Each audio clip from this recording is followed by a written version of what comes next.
அன்னபூர்ணினா யாரு? சக்தி அப்படியே உச்சந்தலை வழியா ஞானத்தை போதிக்கிறது எல்லாமே அப்படியே தானாவே வருது.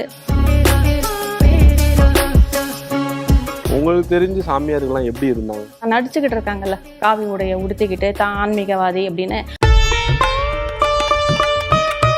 சினிமாலலாம் பார்ப்போம்ல, சும்மா அப்படி கை வைப்பாங்க, அப்படி ஒளிவட்டம் மாதிரி போகும், இப்படிலாம் சொல்லுவீங்களா? என்ன பண்ணுவீங்க? அவங்க கிட்ட வந்து என்ன தேவைங்கிறது உணர்வுபூர்வமா எனக்குள்ள.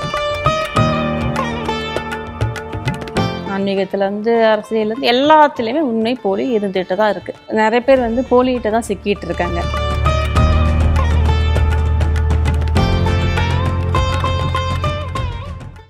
வணக்கம். வணக்கம். வணக்கம். எப்படி இருக்கீங்க? ரொம்ப சிறப்பாக இருக்கும்.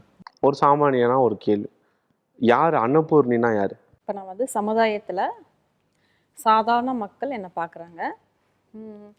உங்கள் யூடியூப்ல எல்லாம் உங்களை பார்த்துருக்கமே அப்படின்னு சாதாரணமாக பார்த்து, அம்மா வணக்கம் எப்படி இருக்கீங்க அப்படின்னு கேட்டாங்கன்னா, நானும் எப்படி இருக்கீங்கன்னு, நல்லா இருக்கேன், நீங்கள் எப்படி இருக்கீங்க அப்படின்னு கேட்டுட்டு போவேன்.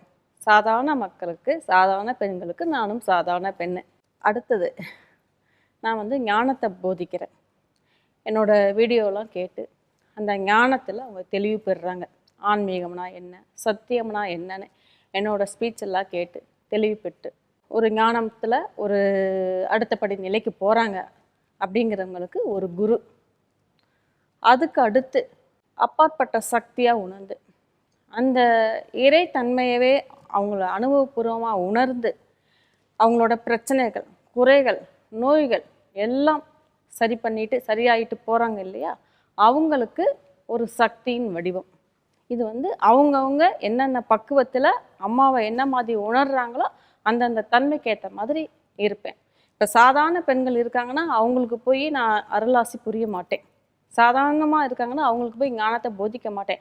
எதை தேடி என்கிட்ட வராங்களோ, ஞானத்தை பற்றி தெளிவு வேணுங்கிறாங்களா, சத்தியத்தை போதிப்பேன்.